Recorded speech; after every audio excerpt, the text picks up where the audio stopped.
আসসালামু আলাইকুম। রোজি সিবি চ্যানেলে সকলকে স্বাগত। আজ কোনো রান্না নিয়ে আসিনি।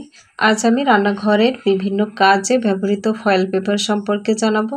খাবারের পাতিলের মুখ সিল করতে, কোনো কিছু ম্যারিনেট করার জন্য, পাত্রের মুখ এয়ারটাইটভাবে আটকে রাখতে, খাবার মুড়িয়ে দিতে, খাবার রান্নার কাজে, আইসক্রিমের ডাইসের মুখ সিল করতে, পুডিং, ডেজার্ট, কেক মোল্ডের মুখ সিল করতে ইত্যাদি বিভিন্ন কাজে আমরা রান্নাঘরে ফয়েল পেপার ব্যবহার করে থাকি।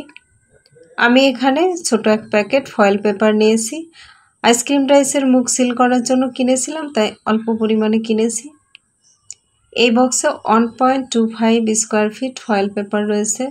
প্যাকেটের সাইজ ছোট বড় রয়েছে, যার যতটুকু প্রয়োজন সে অনুযায়ী কিনে নিতে পারবেন। ফয়েল পেপারটা আমি প্যাকেট থেকে খুলে দেখিয়ে দিচ্ছি। দেখুন, পেপারটা এভাবে একটি স্টিকের মধ্যে রোল করে পেঁচানো থাকে। এটা কিন্তু খুবই সফট একটা পেপার। এখন বলি ফয়েল পেপার কোথায় পাওয়া যায়। এটা যে কোনো বড় মুদি দোকান, সুপার শপ, কসমেটিক্সের দোকান এবং বেকারি আইটেমগুলো যেসব দোকানে পাওয়া যায় সেখানে খুব সহজেই ফয়েল পেপারটা পেয়ে যাবেন।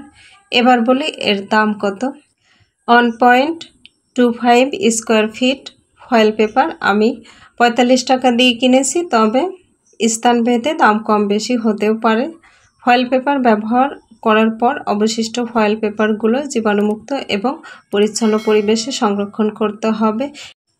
এই ভিডিওটি শুধুমাত্র নতুনদের জন্য এবং যারা ফয়েল পেপার সম্পর্কে জানতে আগ্রহী তাদের জন্য। তো আশা করি ভিডিওটি আপনাদের জন্য হেল্পফুল হবে। শেষ করছি। আল্লাহ হাফেজ।